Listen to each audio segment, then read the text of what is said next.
지금부터 클래스룸을 활용하는 방법에 대해 간단히 소개하도록 하겠습니다. 클래스룸을 사용하기 위해서는 컴퓨터에 크롬이 설치되어 있어야 합니다. 크롬이 없다면 검색 포털에서 검색 후 설치하면 됩니다.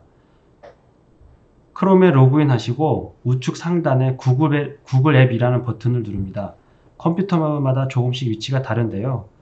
구글 앱 버튼을 누르고 클래스룸을 찾아 실행합니다.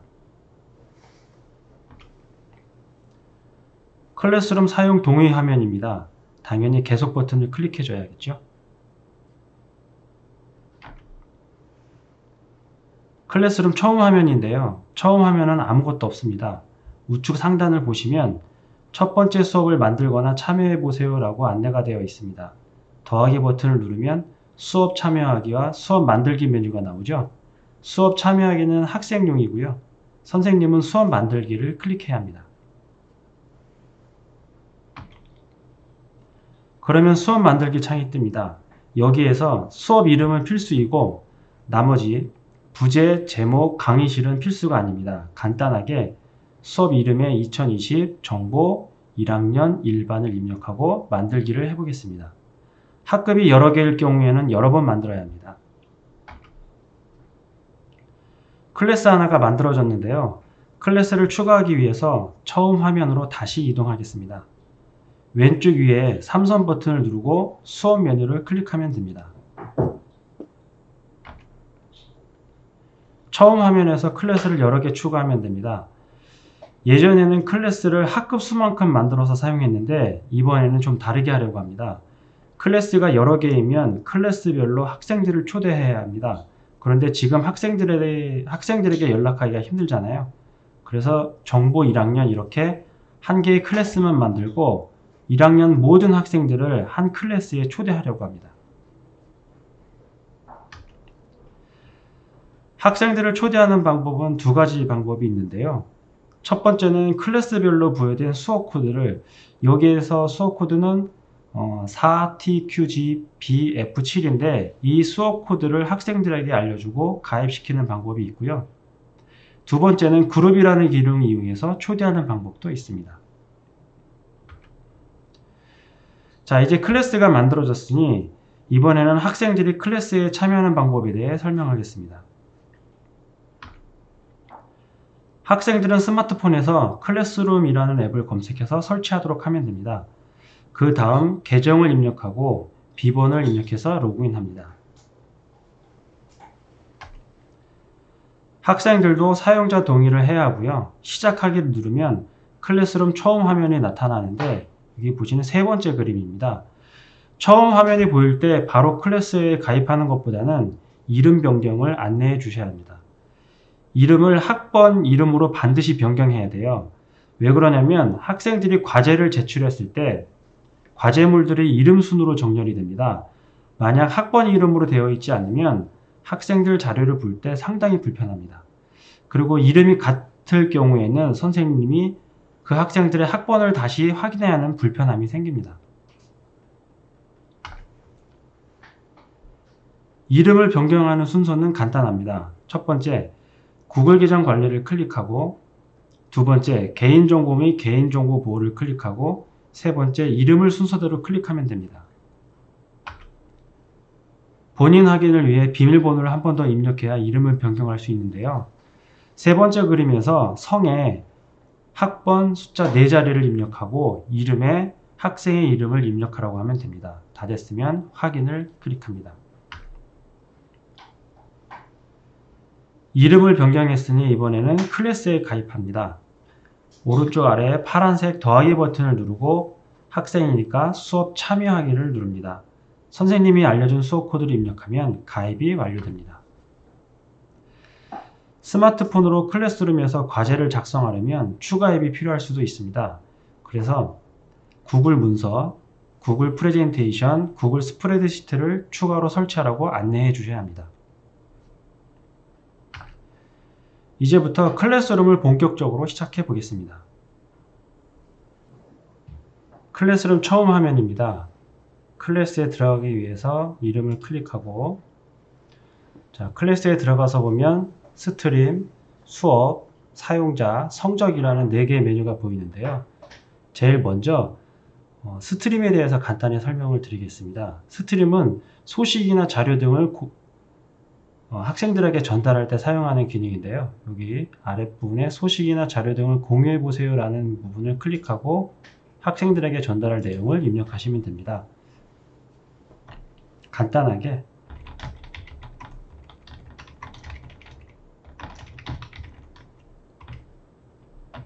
오늘부터 온라인 수업을 진행합니다 라고 입력을 하고 게시해 보겠습니다.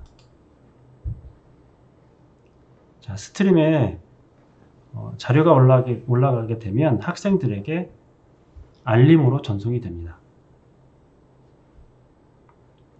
다음은 과제 만들기입니다. 수업에서 과제 만들기를 누르면 메뉴가 보이는데요. 첫 번째로 만들어 볼 과제는 유튜브 영상을 시청하고 활동지를 작성하는 과제를 만들어 보겠습니다. 만들기에서 과제를 클릭하고 먼저 과제의 제목을 입력합니다.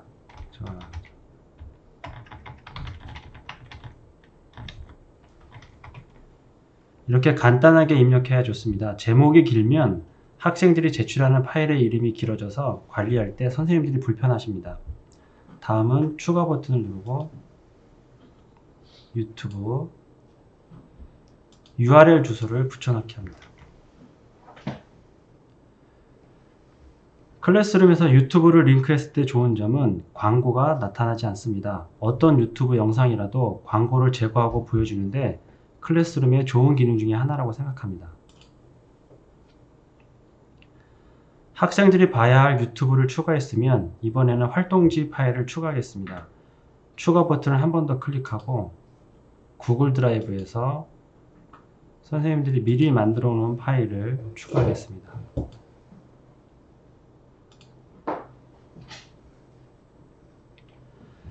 영상과 활동지가 추가된 화면입니다. 유튜브 링크는 학생들의 영상을 보게 되는 부분이고 활동지는 학생별로 4번 제공으로 배포될 파일입니다. 학생별로 4번 제공 기능을 이용하면 교사의 파일을 복사해서 각각 학생들에게 배포하게 됩니다. 만약 실수로 첫 번째 있는 옵션인 학생에게 파일 보기 권한 제공으로 과제를 만든 다음에 잘못 만들었다는 것을 알고 수정하려고 하면 학생별로 4번 제공이라는 옵션이 나타나지가 않습니다. 그럴 경우에는 삭제하고 다시 만들어야 합니다. 다 되었으면 과제 만들기를 클릭합니다.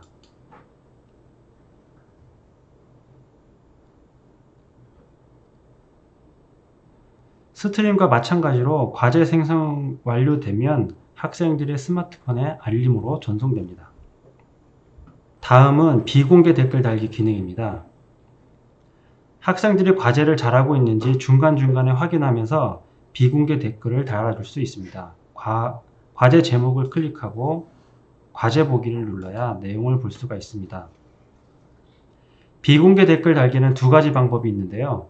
첫 번째는 학생들의 과제를 보면서 비공개 댓글을 달아주는 방법이 있습니다. 자, 학생들이 작성하고 있는 파일을 클릭하고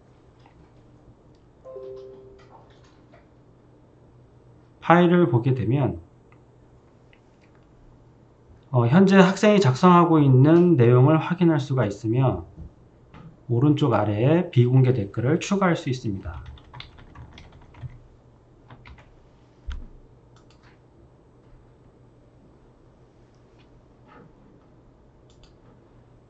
두 번째 방법은 비공개 댓글만 입력하는 경우입니다. 학생의 이름을 클릭하고 우측 아래에 비공개 댓글을 바로 입력할 수 있습니다.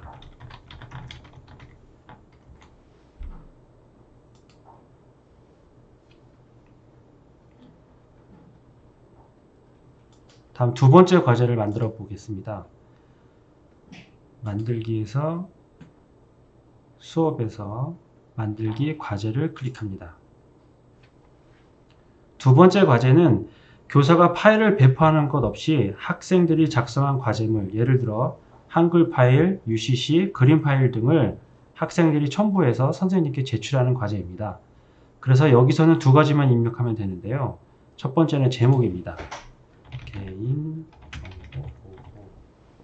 라고 간단하게 입력하시고, 안내에는 자세하게 입력을 해줘야 합니다.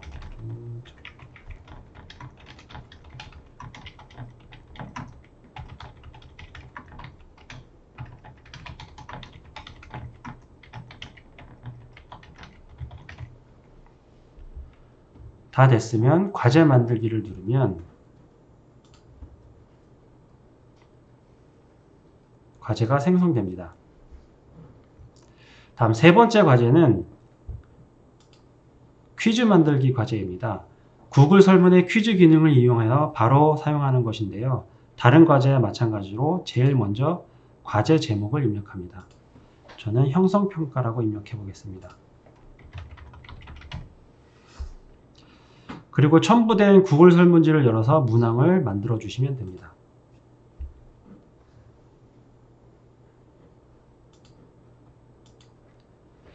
정보 과목 내용은 아니고요. 역사 관련 문제를 만들어 보겠습니다. 먼저 퀴즈 제목을 임진왜란이라고 입력하고 첫 번째 문제를 입력합니다. 문제 1.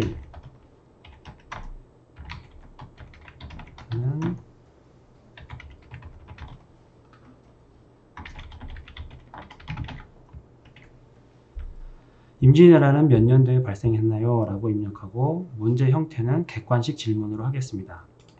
선택 1에 1590, 2번에 1591, 3번에 1592 라고 입력합니다. 마지막에 필수를 꼭 선택해야 하는데요.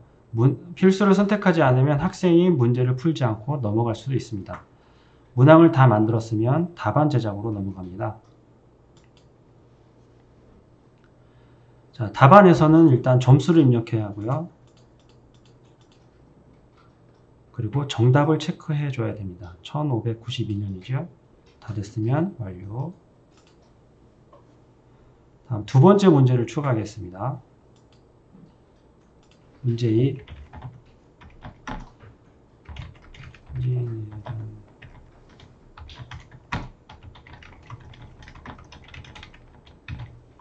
문제 2. 임진왜란 때 조선의 왕은 누구인가요? 이번 문제는 단답형으로 하겠습니다. 네, 마찬가지로 필수를 선택해 주시고 답안 작성으로 들어갑니다.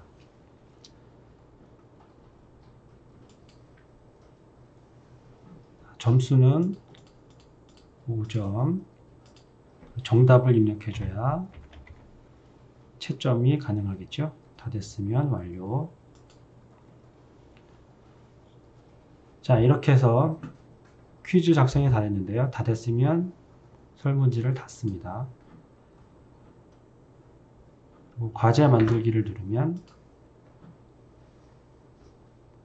퀴즈 과제가 생성됩니다.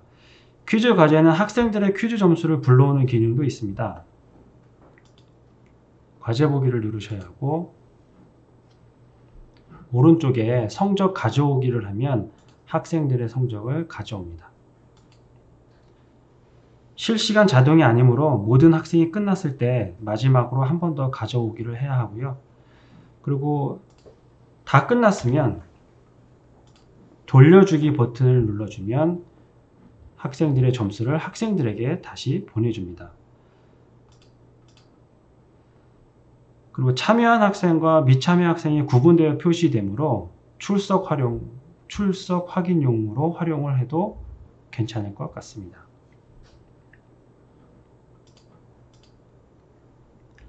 자, 오늘 마지막 과제 질문 만들기입니다. 퀴즈 과제는 문제를 여러 개 만들 수 있으나 질문은 문제를 한 개만 간단하게 만들어서 학생들에게 제시하는 기능입니다.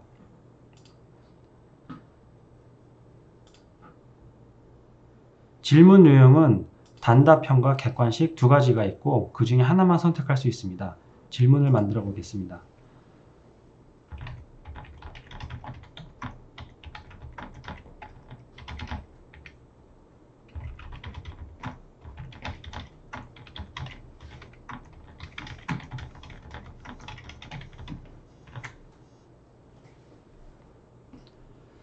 이렇게 질문을 입력하고 오른쪽 아래에 보면 학생들이 서로 답글을 달 수 있음이라는 옵션이 있는데 이 옵션을 선택하게 되면 학생들이 다른 학생들의 답을 볼 수가 있습니다. 그래서 이 옵션을 꺼주면 다른 학생들의 답을 서로 볼 수가 없게 됩니다. 다 됐으면 질문하기를 누르시고